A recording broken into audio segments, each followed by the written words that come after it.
नमस्कार दोस्तों, आज सुनिए एक सुखद एहसास। Hello, how are you. अचानक कंप्यूटर स्क्रीन पर ये चार शब्द उभरे, जिन्हें देख विनीता चौंक पड़ी। विनीता एक आईएएस अधिकारी थी और इस समय केंद्र सरकार के एक सार्वजनिक उपक्रम में परियोजना निदेशक के पद पर कार्यरत थी। प्रारंभ से ही विनीता की भोजन अवकाश में कार्य करने की आदत थी। उसने अपने कक्ष में एक कंप्यूटर टर्मिनल लगवा रखा था, जो कंप्यूटर विभाग में लगे मुख्य कंप्यूटर से जुड़ा हुआ था। दरअसल पूरा दिन लोगों से विचार विमर्श करने, बैठकों में भाग लेने और फाइलें निपटाने में बीत जाता था। इसलिए भोजन अवकाश में जब दूसरे अधिकारी और कर्मचारी भोजन करने के बाद गप मार रहे होते, तब विनीता एकाग्रचित्त होकर कंप्यूटर पर कार्य करती और परियोजना से जुड़ी रिपोर्टों और आंकड़ों का अध्ययन कर अपनी कार्य योजना तैयार कर लेती। इस अल्पावधि में ही इतना कार्य हो जाता जितना शायद पूरे कार्य दिवस में नहीं हो पाता। पर आज पहली बार किसी ने विनीता की एकाग्रता में विघ्न डाला था। वो बहुत ही तेज तर्रार अधिकारी मानी जाती थी। उसके सामने तेज स्वर में बात करने की हिम्मत किसी में नहीं होती थी। फिर उसके कंप्यूटर पर यह संदेश देने की गुस्ताखी किसने की? अपने कक्ष से निकलकर विनीता तेजी से मुख्य कंप्यूटर कक्ष तक आई। वहां लगे सभी कंप्यूटर टर्मिनल खाली थे। उसने इधर उधर दृष्टि दौड़ाई, पर पूरा हॉल खाली था। शायद कंप्यूटर पर संदेश देने वाला उसके आने से पहले ही डर के कारण कंप्यूटर कक्ष से भाग गया था, या फिर यह संदेश उसके लिए नहीं बल्कि किसी और के लिए होगा।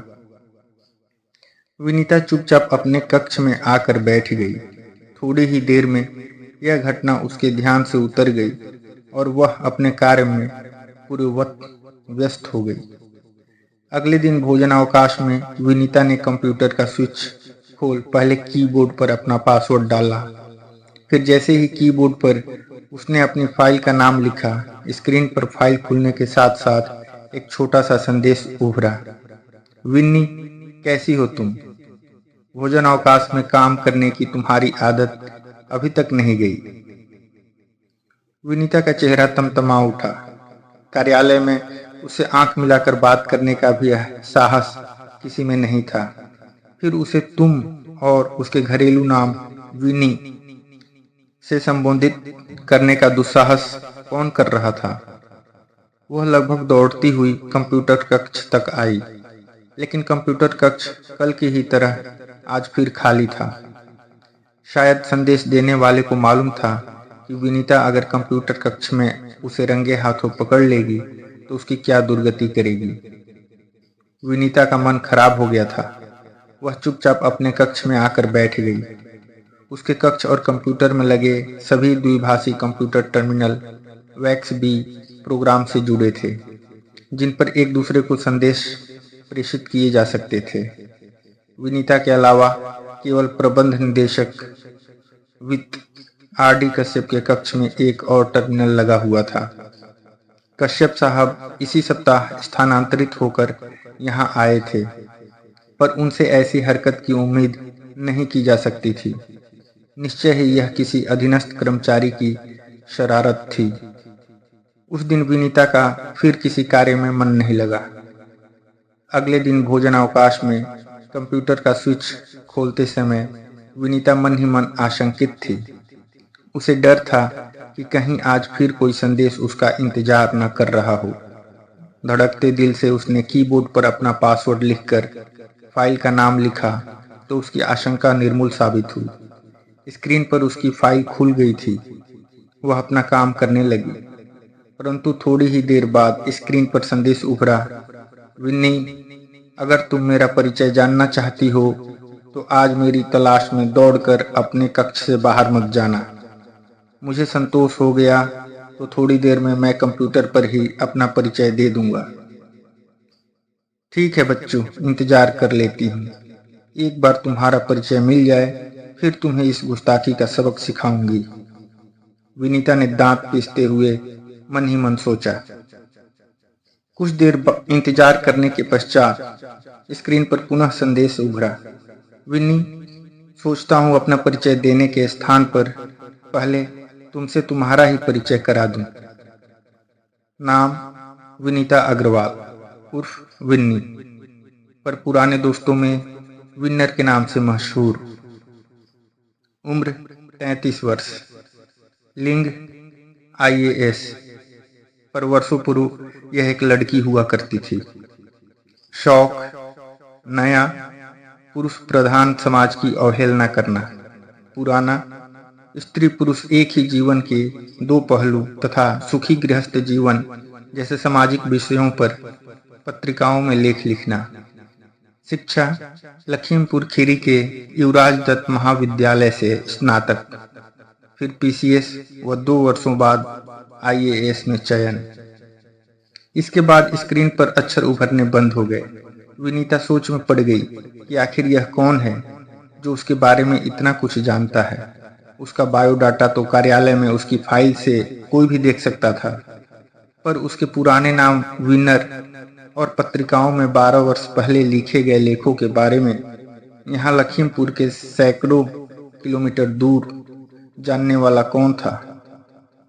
कहीं उसका कोई पुराना सहपाठी तो नहीं? तुम्हारा सोचना ठीक है विन्नी, मैं तुम्हारा एक पुराना सहपाठी हूँ जिसे तुमने एक दिन कसकर डांटा था, पर तुम्हारी वह डांट मेरे लिए प्रेरणा बन गई थी और आज मैं जो कुछ भी बना हूँ वो तुम्हारी प्रेरणा से ही बना हूँ। इसके लिए मैं तुम्हारा शुक्रगुजार हूँ।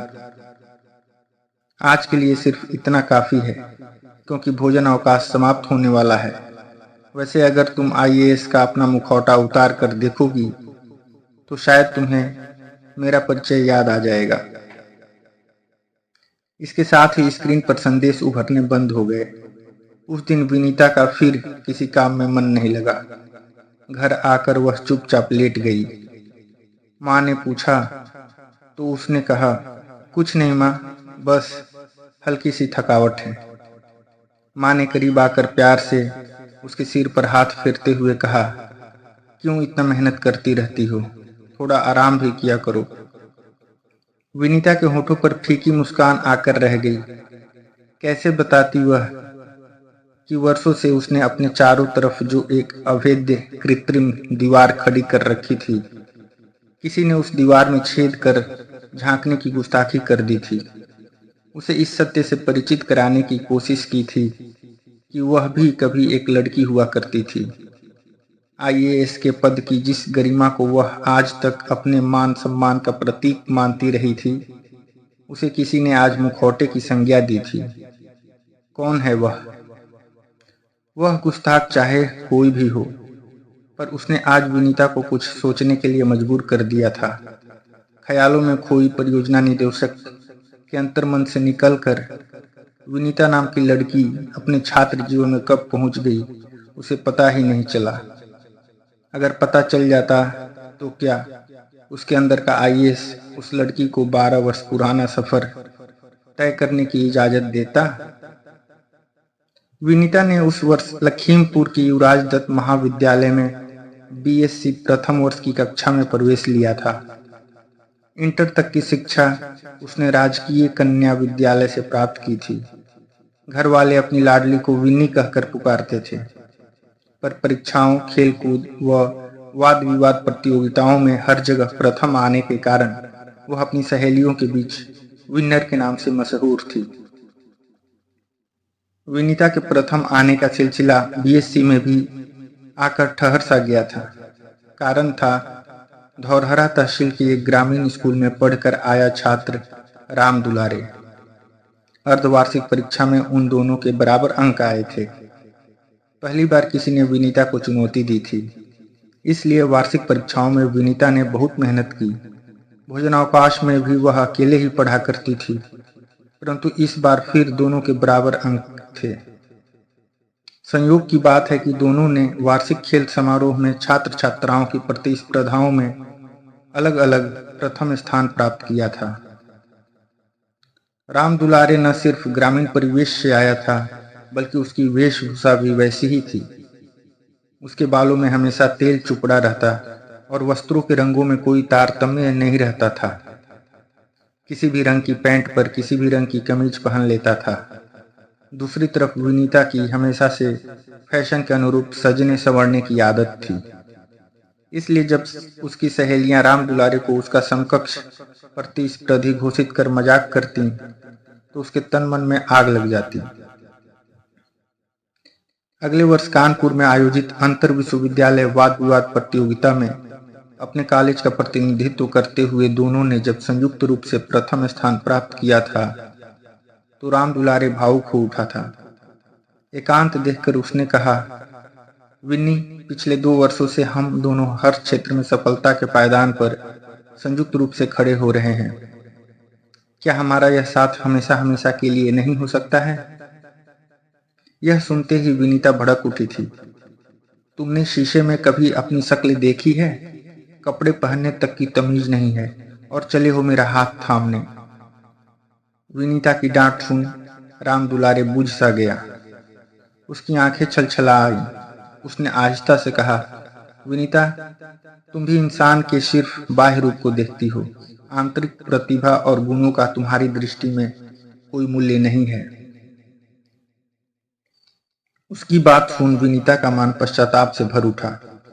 उसे स्वयं अपने ऊपर शर्म आ रही थी कि आखिर वह इतनी निष्ठुर कैसे हो गई।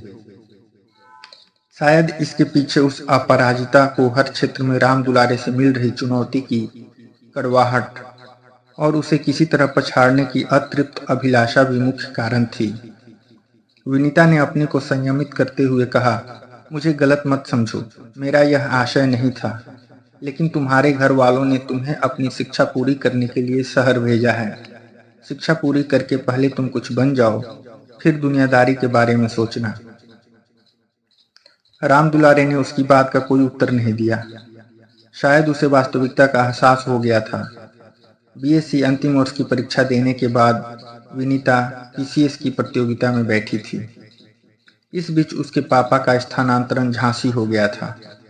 अपने दोस्तों से बिछड़ने का गम पीसीएस की परीक्षा उत्तीर्ण करने की खुशी से कम हो गया था। 2 वर्षों बाद ही उसका चयन आईएएस में हो गया था। उसके बाद बिल्कुल एक नई जिंदगी उसकी प्रतीक्षा कर रही थी। पुराने साथियों और दोस्तों से इस बीच उसका संपर्क बिल्कुल टूट सा गया था। सत्य तो यह था कि उसने इन संपर्क सूत्रों को जीवंत रखने का प्रयास ही नहीं किया था। समय की लहरों पर सवार होकर वह इतनी तेजी से ऊंचाइयों पर चढ़ती चली आई थी कि अब कोई पुराना संपर्क सूत्र उसकी गरिमा के अभेद्य किले को तोड़कर उस तक पहुंचने का साहस भी नहीं कर सकता था। फिर कौन था वह दुस्साहसी? अगले 2 दिन प्रतीक्षा में ही बीत गए। भोजन अवकाश के बाद भी विनीता कंप्यूटर खोले बैठे रहती, परंतु कोई संदेश नहीं आया। विनीता अपने अंदर एक अजीब सी बेकरारी का अनुभव कर रही थी। कौन जाने यह उसका परिचय जानकर सबक सिखाने की व्याकुलता थी या फिर अपने गर्व के दुर्गम दुर्ग पर अज्ञात दिशा से दोबारा होने वाले आक्रमण की आशंका। कुछ भी हो, पर वह निर्मोही कठपुतली का खेल बड़ी कुशलता से खेल रहा था। धीरे धीरे इस बेकरारी से बेचैनी का रूप ले लिया और उस दिन वह एक बैठक में अपने अधीनस्थ अधिकारियों पर बुरी तरह बरस पड़ी। विनीता की ख्याति एक सख्त मिजाज अधिकारी के रूप में थी, पर वह इतनी कट्टू भी हो सकती है, यह स्वयं विनीता के लिए भी एक अनुभव था। अपने परिवर्तित व्यवहार का वह स्वयं आश्चर्यचकित थी। शाम को घर आकर वह चुपचाप लेट गई। 1 घंटे बाद कुरियर सर्विस का कर्मचारी एक छोटा सा पैकेट दे गया। उस पर भेजने वाले का नाम अंकित नहीं था। विनीता ने पैकेट खोलकर देखा तो इसमें एक कंप्यूटर फ्लॉपी और एक छोटी सी पर्ची रखी हुई थी, जिस पर टाइप किया हुआ था, विनी, इस फ्लॉपी को अपने पीसी पर लगाकर देखो। एक अज्ञात आशंका से विनीता का दिल धड़क उठा। उसने आहिस्ता से फ्लॉपी को अपने पीसी यानी पर्सनल कंप्यूटर पर लगाया तो स्क्रीन पर कुछ ही क्षणों बाद संदेश उभरने लगा। विनी, क्या हो गया है तुम्हें? जरा सी उथल पुथल से ही व्यथित हो गई। अपनी व्यक्तिगत परेशानियों का रोष अधीनस्थों पर क्यों? तुम भारतीय प्रशासनिक सेवा की सदस्य हो, पर अपने जीवन के प्रशासन को कुशासन में मत परिवर्तित करो। अपने अंतर्मन की गहराइयों में उतरकर आत्म मंथन करो तो तुम्हें आईएएस की गरिमा के नीचे दबी एक असहाय नारी नजर आएगी। क्या दोष है उसका? सिर्फ इतना कि कभी उसने कमर तोड़ मेहनत करके तुम्हें आईएएस बनाया था, पर उसके प्रतिकार में तुमने उसे क्या दिया? अपूर्णता का अभिशाप। एक मंत्र देता हूं तुम्हें, प्रशासन तंत्र के तारों को अपनी नन्ही सी मुट्ठी में कसकर तुम जितना अधिक शक्तिशाली होती जाओगी, तुम्हारे अंदर की यह नारी उतना ही शक्तिहीन होती जाएगी। फिर ऐसी शक्ति का उपार्जन क्यों? किसके लिए? क्या कुछ संभाल लेना चाहती हो अपनी इस नन्ही सी मुट्ठी में? क्या आसमान का एक नन्हा सा कतरा भी समा पाएगा तुम्हारी इस तथाकथित शक्तिशाली मुट्ठी में? शायद नहीं। फिर इस सत्य को स्वीकार क्यों नहीं कर लेती कि प्रकृति ने तुम्हें जो जीवन दिया है वह बहुमूल्य है। हो सकता है कि तुम अपने को अपूर्ण न मानती हो, पर इस बात से इनकार नहीं कर सकती कि प्रकृति ने नर और नारी को एक दूसरे का पूरक बनाया है। हो सकता है कि तुम्हें किसी की जरूरत न हो, पर यह भी तो हो सकता है किसी और को तुम्हारी जरूरत हो। आत्ममंथन करो विनीता। जब तक मेरे प्रश्नों का उत्तर नहीं खोज लोगी, तुम्हें शांति नहीं मिलेगी, और शांति ही मेरे प्रश्नों का समाधान है। पर शांति प्रकृति के नियमों को अस्वीकार कर, उनका तिरस्कार कर कभी नहीं मिल सकती। प्रकृति के नियमों को स्वीकार करना ही पूर्णता की परिभाषा है और जीवन की अंतिम परिणति। तुम्हारा शुभ चिंतक। स्क्रीन पर संदेश आना समाप्त हो गया था, पर इन चंद पंक्तियों ने विनीता की अंतरात्मा को झकझोर दिया था। जाने कैसा जादू था जिसने विनीता को आत्ममंथन के लिए विवश कर दिया। सत्य तो यह था कि उसके अंदर की नारी को उसके अंतर्मन ने अनजाने में नहीं बल्कि सप्रयास इस स्थिति तक पहुंचाया था। पीसीएस में चयन होते ही विनीता अपने आप को आम इंसानों से हटकर विशिष्ट मानने लगी थी, और आईएएस बनते ही उसे अपने सामने पूरी दुनिया बौनी प्रतीत होने लगी थी। उसके पिता अपनी इकलौती मेघावी पुत्री के हाथ पीले करने की अभिलाषा लिए हुए परलोक सिधार गए थे, और मां के लिए सुयोग्य दामाद की तलाश आज भी एक मृगमरीचिका थी। रिश्तों की कोई कमी न थी, एक से बढ़कर एक रिश्ते आए थे, पर अपने से कनिष्ठ पद वाला कोई पुरुष उसके शरीर का स्पर्श करे, इस विचार मात्र से ही विनीता को वितृष्णा होने लगती थी, और अपने से वरिष्ठ पद वाले के आगे झुकने और उसकी सेवा करने की इजाजत विनीता को उसका अहम कभी नहीं देता था। ऊहापोह की इसी भंवर जाल में फंसी विनीता ने अपने जीवन की आवश्यकताओं की सूची से वैवाहिक जीवन नामक शब्द को परे धकेल दिया था। ऐसा नहीं था कि उसने कभी शारीरिक क्षुधा का अनुभव न किया हो, पर सत्ता और शक्ति अर्जित करने की हवस के आगे अन्य प्राकृतिक क्षुधाएं गौण हो जाती हैं। यह एक ऐसी भूख है जो संपूर्ण ब्रह्मांड को उदरस्त करने के पश्चात भी अतृप्त ही रहती है। विनीता आज तक अपने को धन, वैभव, शक्ति और सामाजिक प्रतिष्ठा से परिपूर्ण व्यक्तित्व की स्वामिनी समझती रही थी, परंतु आज पहली बार किसी ने उसे अपूर्ण होने का उलाहना दिया था। अपूर्ण शब्द किसी गंदी नाली की तरह उसकी मर्म स्थली को बेध रहा था। उसे ऐसा अनुभव हो रहा था जैसे असंख्य बिच्छू लिजलिजाते हुए उसके शरीर पर रेंग रहे हों। नहीं, वह अपूर्ण नहीं है, वह आज भी एक सुदर्शन शरीर की साम्राज्ञी है।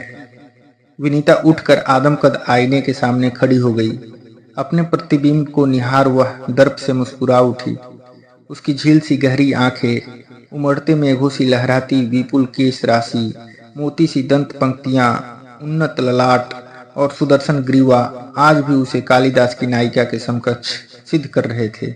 हर दृष्टि और प्रत्येक कोण से वह संपूर्ण है। अपूर्णता का कहीं कोई नामो निशान न था। तभी अचानक बिजली चली गई। अंधकार ने संपूर्ण वातावरण को अपनी स्याह चादर में समेट लिया। कहीं ऐसा ही अंधकार उसके जीवन में तो नहीं आ रहा।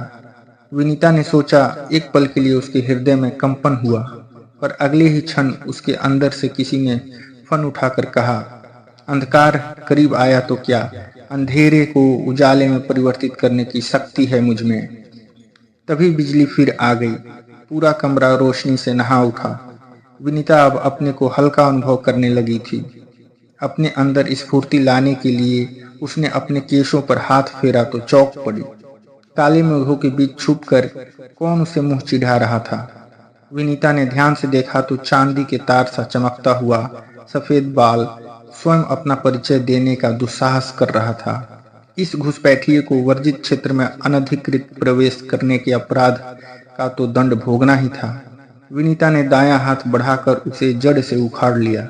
अपनी उंगलियों में दबे असहाय अपराधी पर एक घृणा भरी दृष्टि डाल उसने उसे उपेक्षापूर्वक कूड़ेदान में फेंक दिया। उसे चुनौती देने वालों को वह ऐसे ही जड़ से उखाड़ कर नष्ट कर देगी, विनीता ने सोचा और अनायास ही उसके होठों पर एक मुस्कान थिरक उठी। विनीता, अपनी इस क्षणिक सफलता पर मुस्कुराओ मत। तभी एक आवाज सुनाई पड़ी। कौन है? विनीता चौंक पड़ी। तुम मुझे रक्तबीज का वंशज कह सकती हो। तुम मुझे जितना नष्ट करने की कोशिश करोगी, मैं उतने ही प्रतिबिंब तुम्हें और नजर आएंगे। विनीता को लगा कि यह आवाज कूड़ेदान से आ रही है। उसने ध्यान से देखा, लेकिन कूड़ेदान में उसके द्वारा फेंके गए सफेद बाल के अतिरिक्त और कुछ न था। लेकिन निर्जीव वस्तु से तो आवाज नहीं आ सकती। फिर कौन था जो अपने को रक्तबीज का वंशज बता रहा था? उसने चारों ओर दृष्टिपात किया, किंतु कक्ष में उसके अतिरिक्त कोई और नहीं था। शायद उसका वहम रहा होगा, विनीता ने ठंडी सांस भरते हुए सोचा। अनायास ही विनीता का हाथ एक बार फिर अपने सिर पर चला गया। बिखरे हुए बालों को संवारने के लिए उसने उन्हें अपनी उंगलियों से पकड़ा ही था कि बुरी तरह चौंक पड़ी। चांदी के तार से चमकते हुए कई सफेद बाल इधर उधर छिपे हुए उसका उपहास उड़ा रहे थे।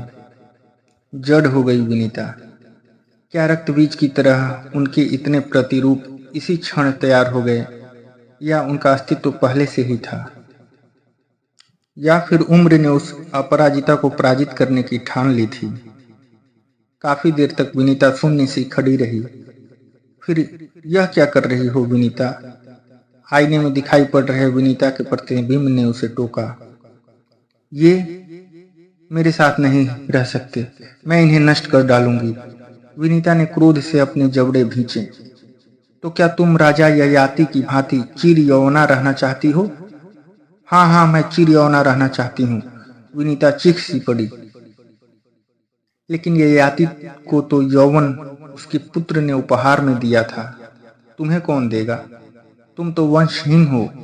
एक दिन तुम्हारे साथ ही तुम्हारा वंश समाप्त हो जाएगा, प्रतिबिंब ने गंभीर स्वर में कहा। नहीं, मैं वंशहीन नहीं हो सकती, विनीता ने तीव्र स्वर में प्रतिवाद किया। क्यों? तुम तो अपनी माता पिता की इकलौती संतान हो और अपने में एक संपूर्ण मनुष्य। फिर भला? हाँ हाँ, मैं एक संपूर्ण व्यक्तित्व की स्वामिनी हूँ। क्या कमी है मुझ में? विनीता ने लगभग चिल्लाते हुए कहा। किसे धोखा दे रही हो तुम? मैं प्रतिबिंब हूँ तुम्हारा, ध्यान से देखो मुझे। क्या तुम्हें मेरी मांग का सूनापन नहीं दिखाई पड़ रहा? क्या तुम्हें यह मेरी आंखों में एक अतृप्त प्यास नजर नहीं आती? क्या मेरे कान प्यार के दो बोल और किसी की किलकारी सुनने के लिए नहीं तरसते? क्या मेरा हृदय किसी और के लिए नहीं धड़कना चाहता? क्या मेरी बाहें किसी और की बाहें थाम सुकून नहीं ढूंढना चाहती? क्या मेरी कोख किसी का इंतजार नहीं कर रही? कहाँ से पूर्ण हूं मैं? क्या मेरा एक एक अंग अपनी अपूर्णता की दास्तान नहीं सुना रहा? चुप हो जाओ, भगवान के वास्ते चुप हो जाओ, विनीता ने अपने कानों पर हाथ रख चित्कार कर उठी। भगवान? कौन सा भगवान, जिसका अस्तित्व ही नहीं है, या अगर है भी तो जिसके बनाए सृष्टि के नियमों को तुम तोड़ देना चाहती हो? तो फिर मैं क्या करूं? विनीता की बेबसी उसके स्वर से झलक उठी। अपने बहुमूल्य जीवन को अभिशप्त होने से बचा लो। इसके साथ ही आईने से उसका प्रतिबिंब अंतर्ध्यान हो गया। विनीता को विश्वास ही नहीं हो रहा था कि जो कुछ भी उसने अभी देखा सुना था वह सत्य था या मात्र उसका वहम। जो भी हो, पर वास्तविकता तो यही थी कि आज आईने ने ही उसे आईना दिखा दिया था। पूरी रात विनीता करवटें बदलती रही। नींद उसकी आंखों से गायब हो चुकी थी। अगले दिन कार्यालय पहुंचने के थोड़ी देर बाद चेयरमैन ने उसे अपने कक्ष में बुलवा लिया था। प्रबंध निदेशक वित्त कश्यप साहब वहां पहले से ही उपस्थित थे। विनीता को कुर्सी पर बैठने का इशारा करते हुए चेयरमैन साहब ने पूछा, मैडम कैसी हैं आप? ठीक हूं सर, विनीता ने संक्षिप्त उत्तर दिया। मैडम, उत्तर प्रदेश के लखीमपुर खीरी जिले के तराई क्षेत्र में एक जंगल है जिसे दुधवा नेशनल फॉरेस्ट के नाम से जाना जाता है। इन जंगलों में सभ्यता से दूर थारू नाम की जनजाति रहती है। विकास की किरणें अभी तक इस जनजाति तक नहीं पहुंच सकी है। थारुओं की सर्वांगीण विकास के लिए विश्व बैंक से 5 करोड़ रुपए की सहायता राशि मिलने वाली है। मैं चाहता हूं कि आप और कश्यप साहब वहां जाकर वहां की परिस्थितियों का आकलन कर एक कार्य योजना तैयार करें। इतना कहकर चेयरमैन साहब एक क्षण के लिए रुके, फिर बोले, आप कब तक वहां जाने की तैयारी कर सकती हैं? मुझे कोई विशेष तैयारी नहीं करनी है कश्यप साहब जब भी चलना चाहें मैं तैयार हूं, विनीता ने कहा। ठीक है मैडम, फिर कल प्रातः 5 बजे कार्यालय की गाड़ी से मैं आपको लेने आपके घर आ जाऊंगा। आप तैयार रहिएगा, कश्यप साहब ने संभ्रांत स्वर में कहा। मृदुभाषी कश्यप साहब विनीता से 1 वर्ष वरिष्ठ आईएएस थे। विनीता की उनसे यह दूसरी मुलाकात थी। कुछ दिनों पूर्व जब उन्होंने इस कार्यालय में कार्यभार ग्रहण किया था, तब विनीता ने उनका औपचारिक परिचय हुआ था। विनीता ने उन्हें ध्यान से देखा। उनके घुंघराले बाल, फ्रेंच कट दाढ़ी और आंखों पर सुनहरा चश्मा उनके गंभीर और सौम्य व्यक्तित्व में एक अजीब सा आकर्षण उत्पन्न कर रहे थे। विनीता ने कभी सोचा भी न था कि इतने वर्षों बाद पुनः लखीमपुर जाने का अवसर मिलेगा। विद्यार्थी जीवन में वह अपने कॉलेज की तरफ से एक बार दुधवा में बने राष्ट्रीय उद्यान में घूमने आई थी। तब उसे अपनी सहेलियों के साथ वहां बहुत धमाचौकड़ी मचाई थी, पर तब और अब में काफी अंतर था। फिर भी पुरानी स्मृतियां ताजी हो जाने के कारण वह काफी पुलकित थी। दिल्ली से दुधवा तक का सफर लगभग 400 किलोमीटर का था। दोपहर बाद वे लोग वहां पहुंच पाए थे। उस दिन देर रात तक विश्व बैंक की टीम और थारू समुदाय के प्रतिनिधियों से विचार विमर्श चलता रहा। अगला दिन भी थारुओं की बस्तियों का दौरा करने और उनके सामाजिक जीवन और रहन सहन की परिस्थितियों का अध्ययन करने में बीत गया। शाम होते ही विश्व बैंक की टीम आवश्यक दिशा निर्देश देकर लौट गई। विनीता और कश्यप साहब को एक दिन और रुकना था। वे लोग राज्य सरकार के अतिथि गृह में ठहरे हुए थे। 2 दिनों की भागदौड़ में विनीता बुरी तरह थक गई थी। दिल्ली की अपेक्षा यहाँ ठंड कुछ ज्यादा थी। अतिथि गृह के केयर टेकर ने अलाव जलवा दिया था। अलाव के पास आराम कुर्सी पर बैठकर विनीता और कश्यप साहब कॉफी की चुस्की ले रहे थे। केयर टेकर भी साथ बैठा हुआ था। वह स्थानीय निवासी था। अतिथि गृह से 2 किलोमीटर दूर जंगलों के बीच ही उसका गांव था। शहर जाकर उसने हाई स्कूल तक की शिक्षा ग्रहण की थी। स्थानीय परिवेश के हिसाब से उसे प्रगतिशील कहा जा सकता था। उससे बातचीत करते हुए उन्हें थारुओं के जनजीवन और रीति रिवाजों के बारे में ऐसी अनेक बातें ज्ञात हुई जिन्हें बाहर से आए व्यक्ति के लिए जान पाना दुष्कर था। तभी केयरटेकर ने पूछा, मेम साहब जानती हैं इन थारुओं के पिछड़ेपन का सबसे बड़ा कारण क्या है? नहीं, कॉफी का घूंट भरते हुए विनीता बोली, इनके समाज में पुरुषों को हमेशा हेय दृष्टि से देखा और तिरस्कृत किया जाता रहा है। बहुत से घरों में आज भी पुरुषों का रसोई में प्रवेश वर्जित है। स्त्रियां थाली रखकर पैर की ठोकर से रसोई से बाहर निकालती हैं, तभी पुरुष भोजन ग्रहण कर पाता है। जिस समाज में आधी आबादी को 2म दर्जे का नागरिक माना जाता हो, वहां के लोग अपनी अपमानित जिंदगी को ढो तो सकते हैं, पर विकास के पथ पर अग्रसर नहीं हो सकते, क्योंकि विकास की ललक पैदा करने के लिए जिस आत्मविश्वास की आवश्यकता होती है, उसका ऐसे समाज में अभाव होता है, केयरटेकर ने बताया। विनीता ने कश्यप साहब की तरफ देखा। वे कॉफी की चुस्कियां लेते हुए बहुत ध्यान से चौकीदार की बातें सुन रहे थे। विनीता ने पास रखी सूखी लकड़ी से अलाव को कुरेदते हुए केयरटेकर से पूछा, लेकिन ऐसा क्यों है? अलाव की आंच काफी तेज हो गई थी। केयरटेकर ने पीछे खिसकते हुए कहा, किंवदंती है कि मुस्लिम शासकों ने जब राजपुताने पर आधिपत्य कर वहां की धन संपदा को हस्तगत करना आरंभ कर दिया था, तब राजपूत रानियां अपने सतीत्व और संपत्ति को उनकी कुदृष्टि से बचाने हेतु अपने नौकरों के साथ जंगलों में छिप गई थी। बाद में राजपूत तो युद्ध में शहीद हो गए और उनकी रानियां फिर कभी अपने घर न लौट सकी। उनमें से कुछ ने तो खामोशी के साथ मृत्यु को स्वीकार कर लिया था, पर कुछ प्रकृति से लड़ न सकी और समय बीतने के साथ साथ उन्हीं नौकरों से उन्हें संतान उत्पत्ति हुई। पर अपने को श्रेष्ठ समझने की मानसिकतावश पूर्णता के समीप पहुंचकर भी वे अपूर्ण ही रही। उनका अभिशाप उनके वंशज आज तक भोग रहे हैं। प्रकृति ने तो स्त्री और पुरुष को एक दूसरे का पूरक बनाया है। इस सत्य की आवश्यकता को अनुभव करके भी अपने को श्रेष्ठ समझने का जो पाप उन्होंने किया था, उसका दंड तो उनके समाज को भोगना ही था। इतना कहकर केयरटेकर खाने का प्रबंध करने चला गया। विनीता अवाक बैठी रही। जंगलों में रहने वाला यह अल्प शिक्षित केयरटेकर पूर्णता और अपूर्णता की कितनी सहज व्याख्या कर गया था, तो क्या अपनी श्रेष्ठता के अभिमानवश वह भी? इसके आगे उसकी सोचने समझने की शक्ति ही समाप्त हो गई। क्या सोच रही हो विनीता?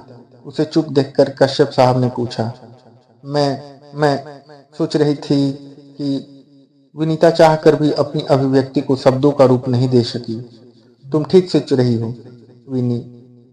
पूर्णता और अपूर्णता की जो व्याख्या जंगलों में रहने वाले इस अल्प शिक्षित व्यक्ति ने की है, वह बिल्कुल सत्य है। इस सत्य को स्वीकार कर तुम आज भी विनर बन सकती हो, कश्यप साहब ने गंभीर स्वर में कहा। विनी और विनर, यह तो उसके पुराने नाम हैं। विनीता चिहुक सी उठी। उसने कश्यप साहब को घूरते हुए पूछा, कौन है आप और मेरे बारे में क्या जानते हैं? मुझे पहचाना नहीं तुमने? मैं हूँ RD. Kashyap. RD. Four? Kashyap साहब ने अपनी आंखों से चश्मा उतारते हुए कहा। उन्होंने जानबूझकर वाक्य अधूरा छोड़ दिया था। आर.डी. विनीता मन ही मन बुदबुदाई। उसे कश्यप साहब की आंखें कुछ पहचानी पहचानी सी लगी। अचानक जैसे कुहासा छट गया और तस्वीर साफ हो गई। वह आहिस्ता से बोली, आर.डी.